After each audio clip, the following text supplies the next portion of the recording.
Olá, Olá, deixa eu só endireitar. olha nós novamente. Estamos cá.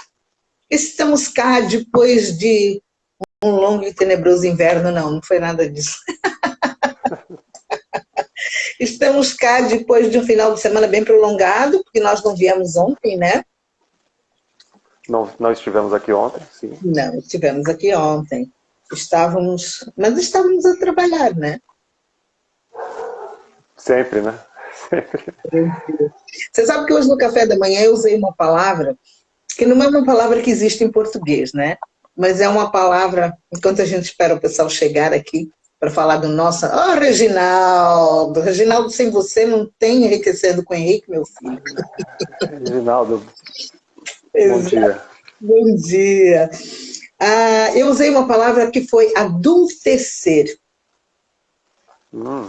Adultecer. Adultecer, né? E eu tinha marcado isso, não sei aonde, aqui nos meus apontamentos, que adultecer é tomar as responsabilidades, não ter medo de correr riscos, né? Assumir aquilo que gente grande faz, né? Que eu acho que assim, o dia que a gente para de adultecer, a gente morre. E eu acho que a pior coisa que existe são adultos mortos, porque não Tá. assim por dentro, né? Porque a gente conhece muita gente assim, né? Ah, Olha, Reginaldo está você me chegou, dizendo bom dia. bom dia. Parabéns pela formatura do meu sobrinho. Pois é, como é que você soube da formatura do meu sobrinho? Peraí, estou pensando na nossa rede aí de contatos. O meu sobrinho geólogo, né? Desde ontem eu tenho, só que estou proibida de pôr fotos, porque oficialmente é só em outubro. Imagina, a tia que ama uma rede social não pode pôr fotos. Por isso que eu estou perguntando como é que o Reginaldo sabe que meu sobrinho foi formado ontem. Minha filha colocou foto lá. Pois é, Hum, voltamos na nossa adultecer. olha, é um tema que eu achei bastante curioso como você construiu. Tenho até algumas observações. Poderíamos pensar, é uma boa proposta de discussão sobre isso. Sabe aquelas propostas que a gente já falou do Sócrates? O convite, né? Esse é um convite, a gente aceita ou não. Né? Você falou, e eu achei interessante pensar nisso. O adultecer, se eu não cresço, eu morro. Acho que é o que você está dizendo. Se a pessoa não cresce, ela morre. Me fez pensar como isso se daria, ou se existem pessoas que preferem não crescer e não se adultecer. É verdade, tem pessoas que Né? preferem não crescer. Na verdade, eu acho que eu peguei esse termo quando a gente estava falando até na questão de adolescer, né? Porque Legal. é uma fase complicada, mas tem gente que chama de aborrecente, e eu acho que isso é terrível, porque é uma fase que biologicamente os hormônios estão lá em cima, estão lá embaixo, estão não sei o quê, estão não sei o quê. Peraí, não é aborrecente, nós todos passamos por essa fase.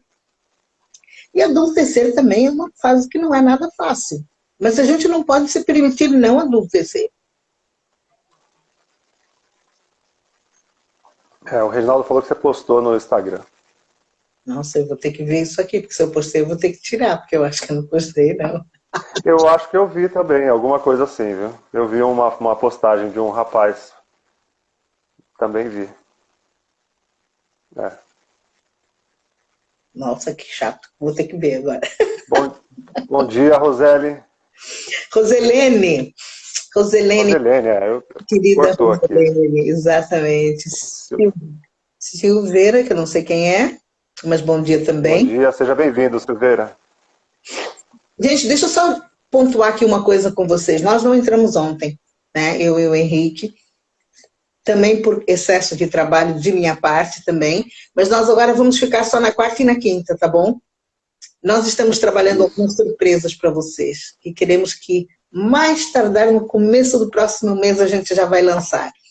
Então, esse tempo tem sido muito precioso para trabalho, para outras coisas, para projetos. Estamos aí numa linha de trabalho bem gostosa, né? Que eu acho que vale sempre a pena. Cuidar da psique é gratificante, né, Henrique? Olha, dá trabalho, mas é muito gratificante. Quando a gente começa a entender como ela funciona, é bem significativo, nos ajuda, nos traz ferramentas Uhum. e também nos responsabiliza. Penso que o adulto, falando já disso que você falou no começo, quem não entrou, o ser adulto ou estar é uma situação no presente, né? Eu estou ou não estou? E isso traz uma série de implicações de como eu me vejo, de como eu percebo. Então, esse adulto, essa pessoa capaz de ser adulta, eu penso sempre que ela é capaz de, lembrando do Freud, ela é capaz de lidar com as suas emoções, com os seus sentimentos, ou seja, traduzir seus sentimentos de uma maneira onde ela consiga perceber que é ela, é sempre nós, né? É costume colocar a responsabilidade no outro por diversas coisas. Até uma criança, né? Só que uma criança a gente aceita, a gente já falou disso, né? Uma criança é aceitável a responsabilidade, porque ela precisa disso. Mas um adulto que exige responsabilidade do outro, claro, essa responsabilidade exacerbada, fora do padrão. Quando você se propõe a estar com uma pessoa num determinado caminho, você precisa do outro, né? A gente se propôs a estar aqui, estamos aqui. Preciso de você, você precisa de mim. Essa responsabilidade é sadia. E é importante. Senão nada acontece. Ou seja, quando a gente tem duas pessoas, nós temos uma união para um fim, para um momento, para algo. Eu preciso do outro. Mas quando esse momento começa a virar, se transformar em algo de exigência, nossa, aí a gente pode estar beirando o abuso, beirando como que a gente tem uma palavra que como é que eu vou lembrar? Não é disseminação, enfim, eu esqueci a palavra agora. Bom, mas é algo que tem a ver com manipulação. Ou seja, uma certa manipulação desse outro, desse momento. Porque às vezes essa pessoa está transferindo dela para o outro. Mas geralmente a pessoa sabe que está fazendo isso. Ela se esconde por trás dessa infantilização. E às vezes parece infantilização também, não é, viu, Léo? Às vezes a pessoa se coloca nesse lugar e age de forma premeditada em algumas situações. Então, É engraçado, ser adulto é isso. Você estava falando aqui e eu estava pensando, não, você não tem noção onde a minha cabeça viajou. Eu estava pensando, você sabe que de formação eu sou professora de técnica vocal, né? Sim. E é impressionante como as pessoas falam, eu percebo a Nossa, vou abrir uma coisa aqui que o pessoal vai ficar com receio de conversar comigo. Quando as pessoas falam, eu consigo perceber a maturidade na voz. Faz sentido. Foram muitos anos dando aula. Foram muitos anos trabalhando frequência. Aonde é a melhor frequência? Por exemplo, você não consegue ouvir uma notícia com uma vozinha que está falando assim, assim. Você não consegue. Você tem que dar aquela frequência mais cheia de médios graves para que a pessoa possa ser acolhida e que ela consiga falar. E num mundo que a gente entrou de que vale tudo, porque a gente tem que aceitar o outro, que assim, às vezes eu falo algumas coisas e eu fico cheia de dedos. Eu falo, peraí, eu posso ir ou não posso ir? A pessoa vai se magoar ou não posso magoar? Porque chega uma hora que quando a gente começa a dizer que verdades não são mais absolutas, tem um lado que a gente pode respeitar, e eu acho que sim. Mas tem algumas verdades que são verdades. Tanto que o que a gente traz para a realidade é não aguento ouvir a tua voz. Tudo bem, cresce, criatura. Está na hora de crescer. E mesmo que a pessoa queira continuar onde ela está, só que às vezes não dá para conviver conosco, né? Não dá, a palavra é dissimulado, que eu estava falando, que eu tinha esquecido. Dissimulado. Eu acho muito interessante o que você falou. Primeiro, bom dia aqui para a Edna, bom dia para a Aline, bom dia para o Rick, que chegou, Nick Neves Hair. Neves. É isso. Opa! Neves Hair. Edna, tô com saudade de você, Edna. Ela sabe, só ela que sabe o que eu disse para ela. Ótimo. Continua falando o que você estava dizendo? Então, esse é de simulação, né? Algumas pessoas não é aceitável. A gente, como você disse, a voz, essa recepção que nosso ouvido faz das frequências, a gente aceita isso num determinado momento. Ou seja, é aceitável uma voz, uma infantilização da voz, uma imaturidade, como você disse, em que momento? Na infância. Na infância a gente aceita. Por isso que essa pessoa que está com até essa expressão vocal infantilizada, é um processo nela que precisa ser visto. Então, nós temos vários processos. A gente já falou aqui que o nosso corpo, ele expressa os nossos sentimentos. Então, desde a formação do corpo, onde estão os ombros, como são as minhas pernas, meus braços, o formato dos meus olhos, tudo em nós representa um sentimento. Tudo. Tudo é uma expressão de como o meu organismo se estruturou e como eu me permiti. Então, uma pessoa que se encontra hoje, vocês que estão assistindo, que se encontram hoje com uma curiosidade sobre si mesmos, vale a pesquisa. Vale procurar um lugar para uma análise, um psicólogo. Vale procurar para você se pesquisar. Esse é o convite adulto.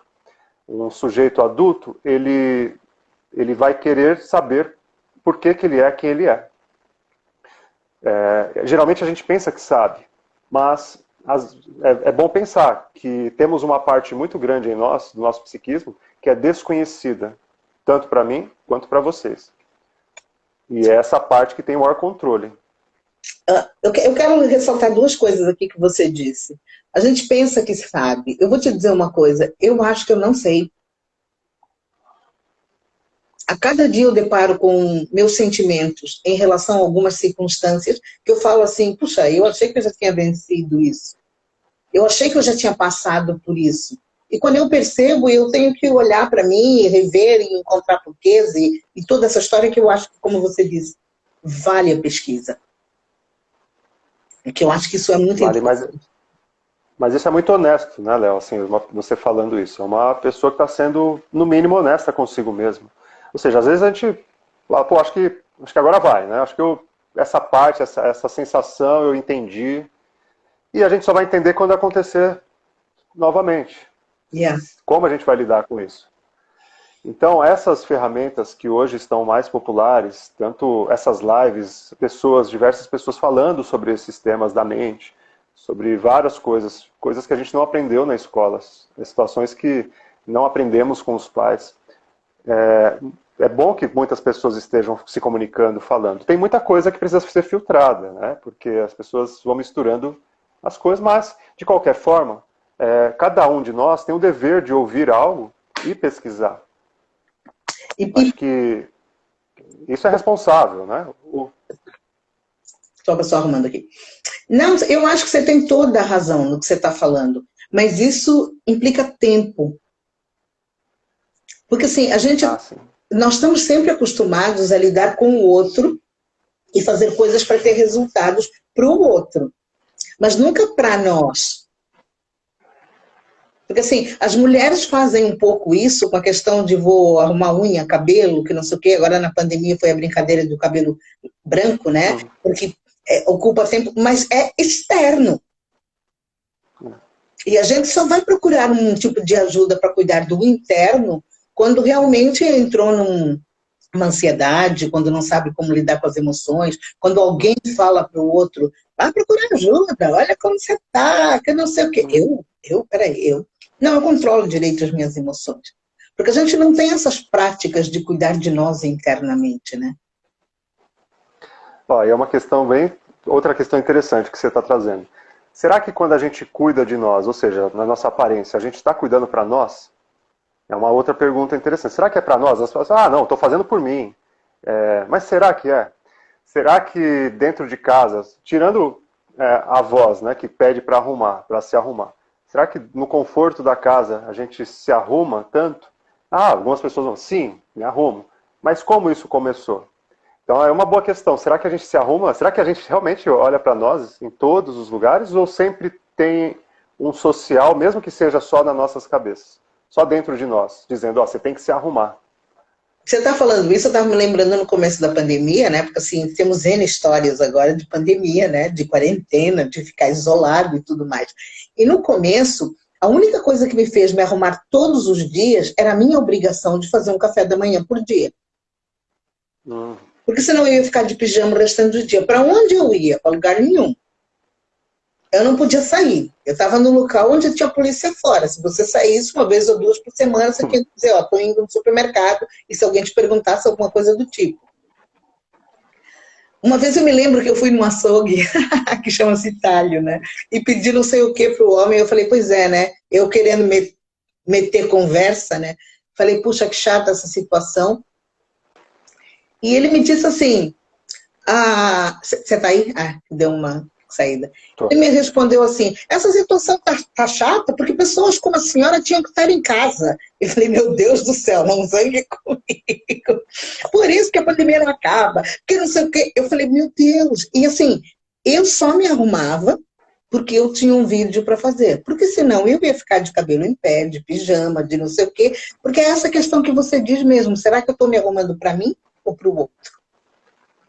A Elcinha disse que ela ouviu dizer que as mulheres se vestem para outras mulheres.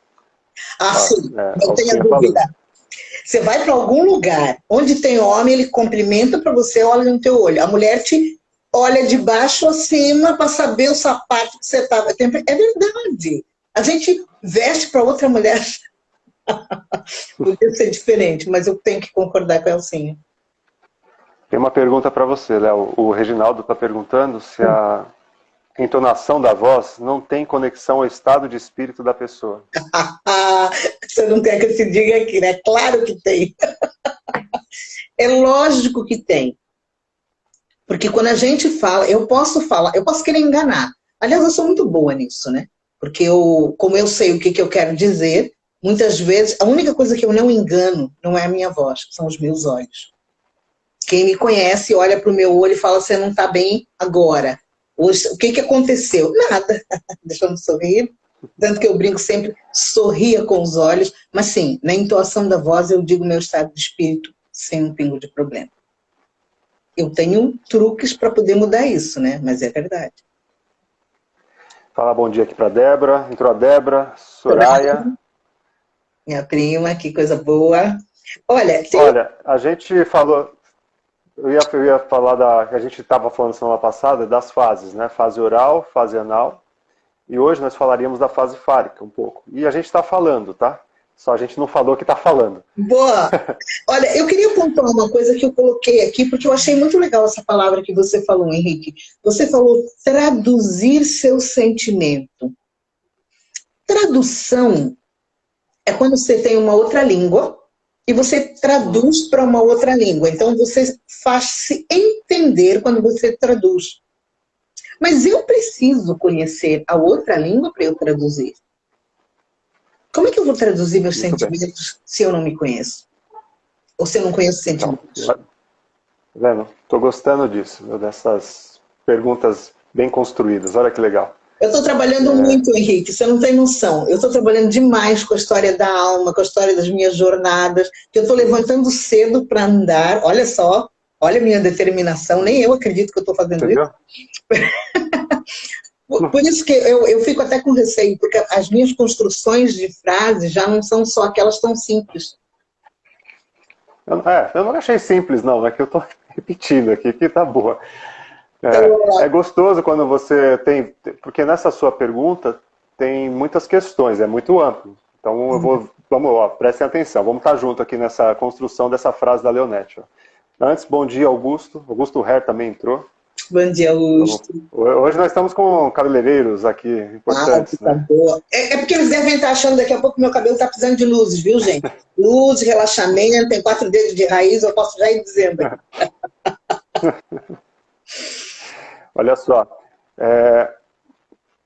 a tradução você precisa conhecer a língua, e conhecer a língua naquele momento histórico que aconteceu. Porque às vezes, por exemplo, se estuda hebraico, se estuda grego, se estuda latim, né? Existem alguns textos antigos que exigem esse estudo. E o que se se encontra ainda com dificuldade, às vezes, nas traduções de textos hebraicos, de textos aramaicos e outros textos, é que, às vezes, o que a gente entende hoje do texto não era como o texto era aplicado. A gente vê isso muito no inglês. Acho que isso você pode falar bem melhor. Uma palavra no inglês, ela, às vezes, numa frase, ela tem outro contexto. De outro sentido. Então, saber a frase, você precisa saber as regras locais, e muda porque tem gíria. Olha, é bem complexo. E nós também somos bem complexos assim. Por isso que não é tão simples sermos quem nós somos. Mas, não é simples, mas aqui vai um ânimo. Dá para a gente descobrir mais. Com persistência e paciência sobre si mesmo. E, independente da situação que cada um esteja passando, nós sabemos que uma determinada situação não dura para sempre. Enfim, não dura. Então, assim, tudo tem um tempo que é um tempo, às vezes, agradável, às vezes não é um tempo agradável. Então, isso que é agradável e desagradável, eu vou chamar de um tempo de prazer, e o que não é agradável, vou traduzir como um tempo de desprazer. Tá? Então, nós estamos falando de biologia, do corpo, enfim, prazer e desprazer, pulsão, representação dessa pulsão, não estou tendo representação de pulsão, tudo isso tem a ver com prazer e desprazer social. Então tá. Quando então nós conseguimos, de alguma forma, e eu encontro essa ferramenta bastante na psicanálise, né, por isso que eu estou nela, de olhar para essa história dessa pessoa, desse sujeito, e encontrar os elementos que em algum momento ela traduziu de uma determinada forma, mas agora pode ser vista de outra forma. Então, olhar para si é talvez olhar para uma condenação que foi feita em si mesmo, ou em si mesma, nessa pessoa, em vocês. O que é uma condenação? Um julgamento. Ó. Vocês estão determinados a serem de tal forma e viverem tais experiências. Ó, é uma determinação. Mas às vezes hoje, se conseguirmos olhar para essa história e para o dia desse julgamento, talvez já tenha prescrito. Talvez não precise ser mais assim.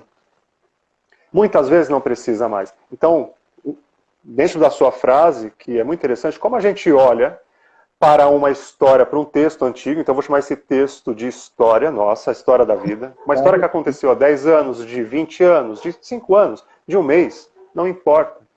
Ou seja, o que aconteceu, aconteceu naquele momento. E não precisa estar presente te torturando, ou com a tortura fazendo algum tipo de mal a você, algum tipo de situação ruim. Nós podemos olhar para isso e tentar entender que emoções surgiram naquele momento, que tipo de emoções vieram. Para deixar aquilo naquele momento, não nesse momento agora. É uma outra história, a gente pode rever isso, pode rever esses autos. Então sim, é possível revermos nossos próprios autos condenatórios e que nos culparam. A gente tira a culpa, porque a culpa não ajuda. Muito, muito, muito interessante o que você está dizendo. E eu estava pensando aqui, vou colocar um caso hipotético. Por exemplo, eu tenho medo numa situação que me aconteceu. Vou fazer um curso e eu tenho medo. Tenho medo de não passar. Eu estudei, mas eu tenho medo. A gente sempre, não, sempre é muito tempo, não gosto dessa palavra. Mulher que fala muito sempre. A gente tem a mania de dizer, eu estudei, mas eu não sei, eu não penso por que eu estou com medo, se eu estudei e por que eu não estou seguro.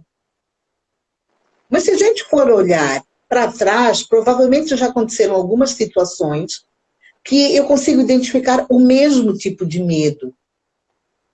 Mas a gente não para fazer isso. A gente prefere ficar cozinhando aquele medo. Eu não sei, eu não digo. E depois, assim, eu acredito que é muito do ser humano. Nós gostamos de ser vítimas de nós mesmos, né?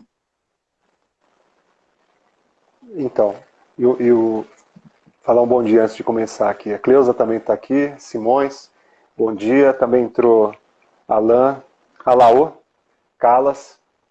Que bom. O medo, às vezes, ele é um medo neurótico. A gente falou disso em uma das lives, aquela questão da ansiedade realística, moral e neurótica. Lá atrás, exatamente. Lá atrás, Então o medo, o medo, às vezes, ele é neurótico. E se ele é neurótico, ele é geralmente infantil, quando ele é neurótico. Infantil porque era num tempo que eu entendia as coisas de uma maneira. Só que como nós não conseguimos nos separar, para quem não sabe, nossas emoções, desde que nós estamos nesse vivos, elas vão estar no nosso corpo, para sempre. Para sempre. Todo o registro é feito e fica em nós, para sempre. Então, algo que aconteceu no momento que você não tinha conhecimento de uma lei, de uma situação que você podia se defender ou não, está registrado. E às vezes essa sensação volta. E volta sem ter base numa realidade. Ou seja, ela é neurótica. Ela está num campo de um lugar fantasioso, que não existe. Então é um medo infantil do nosso próprio conhecimento, do nosso próprio corpo. Então, saber disso, saber que alguns medos que nós estamos vivendo hoje, que você pode estar vivendo, vocês estão assistindo, que vão assistir, tem como a gente descobrir. A gente precisa pesquisar, precisa ter paciência e pesquisar, mas tem como descobrir, tem como sair disso, porque um adulto tem ferramentas. Ou seja, nós temos leis para julgar atos, não temos? Ou seja, não importa o que se faça, tem lei para tudo. E toda lei tem as suas condenações, tem algumas que em alguns lugares, alguns países tem a sentença de morte, aí não cabe a mim julgar se está certo ou errado, mas tirando a sentença de morte e a prisão perpétua, todas as outras têm um tempo que você pode cumprir e depois você está pago. Ou seja, se até na justiça nós temos leis que são pagas, e a sentença de morte, pois é o fim de tudo, também acaba com aquela dor de uma certa forma, será que nós precisamos passar a vida toda nos condenando e fugindo e ficando com medo de uma determinada situação ou pessoa? Ou exigindo algo de alguém, se até a justiça prescreve alguns crimes? Então cabe olharmos para tudo isso, né? Pois é, mas a gente precisa aprender a fazer isso. Porque quando você traz a palavra traduzir seu sentimento, você teve que aprender para poder traduzir. Porque se você não aprender, você não sabe traduzir. Então você tem que se aprender. Foi isso que eu falei. De repente eu estou diante de um medo, que se eu for olhar para trás na minha vida e falar assim, eu me sinto exatamente como eu me sinto quando eu... Por exemplo, eu tive que vencer um medo, que foi um medo que para mim foi a primeira vez na vida que eu andei de avião, foi quando eu saí de Moçambique. Eu tinha 11 anos e o avião não saía. Gente, foi trágico. Porque assim, foram todas questões políticas, a gente estava saindo, eu era refugiada de guerra. Eu sei porque até hoje, quando eu vejo fotos daquele dia, porque aquele dia foi um dia marcante, foi um dia que o presidente estava indo para Moçambique, não sei de onde, e os aviões pararam, porque o avião dele chegou e a gente estava lá dentro do avião. Agora imagine uma criança de 11 anos que nunca saiu, sabia que estava indo para fora, um país em guerra, e o avião não saía do lugar. Você falou, vou morrer aqui dentro, vão jogar uma bomba aqui dentro e todo mundo vai morrer. Foi uma tensão terrível. Agora, como diz uma sobrinha minha tia viajada, falei, eu não tenho problema de pegar o primeiro avião. Mas foi um trabalho que vocês não têm noção. Houve uma época que quando eu viajava, eu simplesmente ficava 2 dias sem dormir, para dormir durante todo o tempo do voo. E eu me lembro uma época que a minha filha era pequena, nós viajamos e quando nós saímos no voo, uma comissária de bordo chegou para mim, a menina da Coca-Cola. Eu falei, como a menina da Coca-Cola? Enquanto eu dormia, ela ia lá pedir Coca-Cola o tempo todo. Porque eu dormia o tempo todo. Foram as ferramentas que eu consegui. Hoje não, hoje eu tiro foto, hoje eu olho para fora. Porque eu pensei, eu tenho que... Eu não estou saindo de uma guerra, eu não estou, mas voo para mim era problema. Eu tive que entender meus sentimentos em relação a isso. Mas eu tive que traduzir nessa questão. Mas há muitas outras questões que a gente vive, com relacionamentos, principalmente quando se trata do outro. Nós colocamos no outro aquilo que é problema nosso, e nós não traduzimos os nossos sentimentos. Eu acho que nós precisamos conversar mais sobre essa questão de traduzir sentimentos. Porque eu acho que vamos fazer uma live dessa.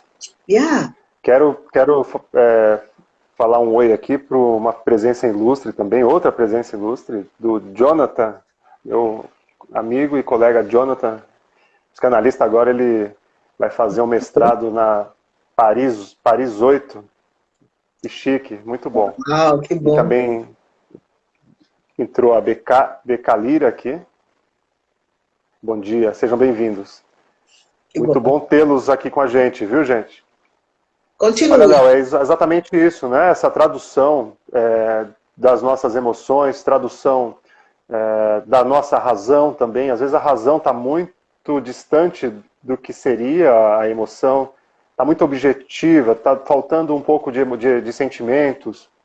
Então, de alguma forma, compreender. Às vezes a pessoa não pode sentir, ou seja, o organismo entende, né? O sistema de mecanismos de defesa do nosso corpo entende que aquele sentimento não pode ser assimilado, não pode ser traduzido, ele é escondido. E a pessoa passa a ficar no pensamentos, e pensamentos obsessivos sobre uma determinada coisa, uma compulsão de pensamentos, uma neurose obsessiva. E ao contrário também acontece quando a pessoa só consegue sentir, não consegue traduzir esse sentimento, então ela fica fixada nessa fase de sentir, e sente, e sente, e o outro é responsável por esse sentimento. E o contrário eu não sinto nada, então eu não ligo para que você sinta. Olha, e a gente vai vivendo assim, aquele que não sente se aproxima daquele que sente, aquele que pensa se aproxima às vezes daquele que não pensa para poder tentar traduzir para mas como você não pensa? Eu penso. Você não pensou nisso? Mas não pensei. Aí o outro, não, mas você não sente? Como que você não sente? Peraí, você tem que sentir. Então, a gente fica tentando corrigir o outro, que o outro somos nós, aquilo que está em nós. O que nosso equilíbrio, às vezes, está justamente fora desse equilíbrio, né? Sendo um pouco redundante nessa parte. Mas é isso, eu acho que nessa fase, então, só trazendo a questão do fálico, aí, nessa questão que a gente não pontou nisso, mas estamos falando, é um momento onde que aquela energia que a gente falava da fase oral, nas outras lives, né, a energia está na parte superior, onde tudo é contato com a boca, tudo é necessidade para introduzir um tipo de alimento, para esse corpo se manter vivo. Depois é a parte de segurar esse alimento e liberar esse alimento, ou seja, eu preciso soltar e reter. E depois, então, passando dessa fase, é a fase genital, onde essa criança vai perceber que existe algo nela. O menino vai perceber que existe um pênis, e que não existe um pênis. E todo esse momento posterior, então, a grande parte humana, nós vamos começar a perceber, não é tanto o que fala assim, né? Não, mas é a questão do poder, não, é a questão do que me falta, do que eu não tenho, que seria então a questão da castração. Então vamos lá, ó. O menino descobre que ele tem um pênis e que ele pode não ter. Essa vai ser a tradução biológica, tá? Em algum momento nós percebemos isso. E como que isso se projeta no meio social? Se projeta assim. A partir disso que eu tenho e que eu não tenho, será traduzida essa questão fálica, essa questão de ter algo, naquilo que eu não posso ter. Então, uma determinada sociedade, família, vai dizer para um filho, para uma filha, que aquilo você não pode. E aquilo que eu não posso passa a ser objeto do meu desejo. Por que eu não posso? Por que o outro pode? Eu quero aquilo. Por que o meu irmãozinho pode fazer? Por que eu não posso fazer? E essa começa a ser, então, a grande busca de sentidos. E nesse momento fálico é quando toda essa organização que estava desorganizada no corpo ganha um foco nesse objeto que então Freud chamou de falo, como algo que se tem e algo que se não tem. E vai todo para esse momento para poder então focar numa estrutura agora de desenvolvimento social. Então, o mais importante nessa questão do falo é a questão da castração, a gente poderia dizer isso, porque é aquilo que eu não tenho. Então, aquilo que eu não tenho, nós vamos querer possuir, ou conquistar aquilo para mostrar para alguém. Muito interessante, porque assim, eu vou voltar aqui de novo, porque às vezes a gente pensa, né? Porque muitas pessoas falam isso. Ah, mas o Freud pensa tudo em sexo. Não, está falando do nosso corpo. Porque quando a gente fala da boca, é o nosso corpo. Se a gente fala da fase anal, é o nosso corpo. E se a gente fala da fase fálica, os genitais é o nosso corpo. Se nós falamos de emoções, é o nosso corpo. Então, assim, por que não conseguir nos compreender melhor? Para vivermos melhor conosco mesmo. Exatamente. Está tudo dentro de nós, acreditando ou não. Ou seja, tem uma frase que é assim, a verdade, uma frase, eu não lembro se é de Sócrates ou de Platão, ou de Aristóteles, um dos três, mas a frase é o seguinte, a verdade está em todo lugar, mesmo que você não a reconheça. E quando eu estou falando de verdade, estamos falando de um conteúdo, não é da verdade subjetiva. Estamos falando de um tipo de verdade. Por exemplo, o oxigênio, ele existia no planeta. Os cientistas tiveram que descortinar, descobrir que ele existia. Deram um nome para isso que se respira. H2O. Mas, mesmo que eles não tivessem dado o nome descoberto, a pessoa passasse a vida toda sem conhecimento, ele estava lá. Essa é uma verdade. Então a verdade tem a ver com isso, com aquilo que está lá, mesmo que você não a reconheça. Nossa, que brilhante! Então posso não acreditar. É fantástico, não é? Posso não acreditar que eu sou tudo isso que passou desde o meu desenvolvimento infantil. Eu tenho tudo isso em mim. Posso não acreditar? Pode. Mas existe, está lá, já foi provado. Então, se está provado, por que a gente não junta e entende, tenta entender?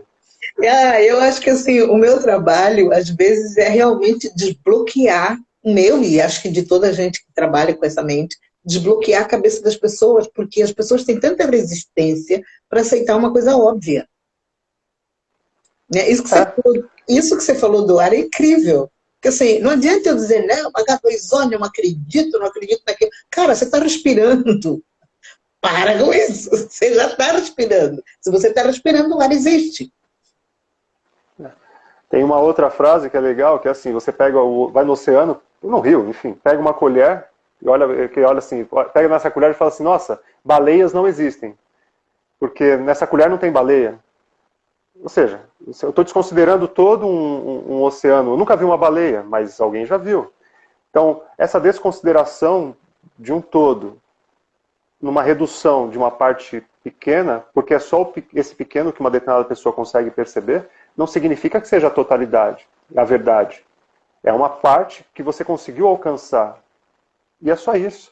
Então, esse olhar para nós e para a dimensão do conhecimento, dimensão do universo, dimensão das espécies desse planeta. Nós temos, se eu não me engano, 6.000 espécies aqui, a gente conhece por volta de 3.000. Mas se pensa que tem 6.000 espécies. A gente conhece muito pouco do nosso próprio planeta, do fundo do mar. Nós não conseguimos ir tão profundo como fomos para o espaço. É tanta descoberta em tantos segundos a partir do dia que começou a computação, assim, que cada minuto a gente descobre coisas incríveis. Ou seja, então o meu convite para todos é um convite de pesquisa, um convite de curiosidade. Se coloque nesse lugar de curioso, nós estamos vivos, o dia é hoje. E estar hoje é um estar, vamos estar. Continua. Vamos estar hoje, vamos estar com esse olhar para a vida, de um olhar para si mesmo e tentar compreender o que é possível. E viver. Eu ia dizer, vamos adultecer, né? Vamos adultecer. Porque adultecer é isso, é você se conhecer. Eu gostei muito dessa palavra traduzir, que eu acho que amanhã a gente pode voltar aqui com mais questões da fase fálica, porque na verdade eu acho que ela é muito interessante.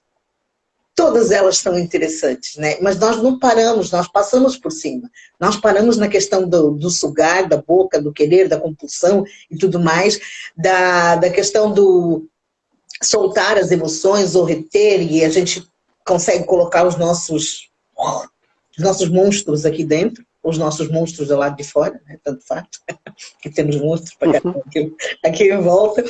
Mas a fase fálica é muito interessante. Quando eu perguntei ao Henrique o que a gente ia falar, eu falei, o que é a fase fálica? Aí ele começou a explicar, eu pensei, isso é chato, mas viver é chato também. Ter e não ter é chato também. Né? Eu estou traduzindo o meu sentimento. de quando eu pensei, quando você disse fase Sim, sim. fálica. Eu falei, coisa chata. Pois é, viver é chato. A gente às vezes quer acordar e ficar deitado e não levantar. Mas se eu não levantar, as coisas não vão acontecer. Porque, como eu digo, nós temos uma árvore genealógica, mas a gente não somos árvores, nós andamos. Né? Temos raízes, mas nós andamos. Aliás, não dá para ficar parado, né? Vamos Não dá. acontecer. Henrique, que coisa boa. Estou gostando disso. Vamos acompanhar o ritmo do planeta. O planeta viaja a mais de 1.000 quilômetros por hora, hein? Ixi, agora você Na está sua pedindo prova, demais. né? Eu já sou workaholic. E você está falando isso, eu vou pensar em todo mundo, né? Às vezes, você sabe que as pessoas esquecem que o planeta está em movimento? Sim. Bom dia, cara. Bom dia, Tatá, oficial. A gente esquece que o planeta está em movimento, que não está parado. Então, Mas olha, eu não vamos dar uma esqueço. olhada para essa vida, né? Eu não esqueço. Não, você não. Eu não Você não. lembro. Não, peraí, não é que eu esqueço. Isso nem me vem à cabeça que o planeta está em movimento. O que é? Eu tenho tanta coisa para fazer que eu não estou pensando nisso. Mas o planeta está em movimento. Está em movimento. Imagina a gente, né? Imagina todo esse sistema biológico, bactérias vivendo em nós. Somos nós no planeta. E eles estão na gente. Todas essas emoções juntas. São tantas emoções, Vamos viver. Roberto Carlos, né? São tantas emoções. O importante é que emoções eu vivi. Eu vivi. E agora vamos descobrir essas emoções, né? Traduzir os nossos sentimentos. Olha, isso aqui vai dar título para qualquer coisa. Hoje você tá, ou eu estou inspirada demais. Eu acho que você está inspirado. Isso é bom. É bom estar inspirado porque inspiramos outras pessoas, né? Inspirando e respirando. Pronto, tá você traduzindo a palavra. Inspirada. Volta de novo, porque eu gostei disso aí. Inspirando e respirando, né? Então a gente inspira o que está fora, ou seja, a gente absorve o que está fora e devolve o que está dentro para fora, o de dentro para fora. Então uma constante troca, tanto com o meio e você e nós com o meio. Não vamos esquecer disso, né? Pareceu um pouco filosófico, mas não é. Isso está acontecendo, mas não é. Não é. Se vocês quiserem. Qual é a razão das emoções? Se vocês quiserem. Quem colocou qual é a razão das emoções? Você que falou? Alguém pôs? Beca Lira. Se vocês quiserem, um dia eu posso dar uma aula de inspiração e respiração, porque esse é meu métier, né? Colocação de... Bom. Foi muito interessante pós-Covid, né? Eu pegando tudo quanto é balão aqui, porque eu fiz muito exercício respiratório. Para não comprometer meus pulmões, né? Mas, assim, o efeito que faz, que oxigena o cérebro, esse inspirar e expirar, vocês fariam mais exercício de respiração. Vai por mim. Amanhã a gente se vê. E amanhã a gente tenta responder essa questão da Beca Lira. Qual a razão das emoções? Qual a razão das emoções? Olha, eu vou querer ouvir também a tua parte, qual a razão das emoções, porque, gente, eu sou psicóloga, eu não sou psicanalista. Então, se você me perguntasse as emoções, eu já ia correr para neuro. Eu não ia responder de forma psicanalítica. Então, eu quero ouvir essa explicação primeiro, amanhã. Eu estou com um curso, né, Alma Saudável, que a gente para nas emoções, né? E brilhantemente eu tive que falar sobre Antônio Damasio, que é o nosso cientista português que mora em Nova York, que é o que fala sobre emoções, as 5 emoções básicas. Então, assim, eu acabo fugindo, mas realmente, obrigada. Quem que falou essa questão? Beca Lira, 2020. Muito Beca Lira 2020. É muito legal a gente ler o que está aí, né? Porque às vezes não deve ser nem o nome dela, mas tudo bem. Beca Lira, obrigada por isso, porque eu quero saber a explicação psicanalítica, porque eu estou aprendendo também. Por isso que eu falo que o nosso programa é Enriquecendo com o Henrique, que nós estamos aprendendo. Vamos falar amanhã qual é a razão das emoções e concluir essa fase fálica. Vamos. Obrigada, Henrique. Vou deixar ela aberta para a vida. Tchau. Até amanhã, gente. Até amanhã. Rebeca, ela chama Rebeca. Oi, Rebeca. Ok, falamos com ela amanhã.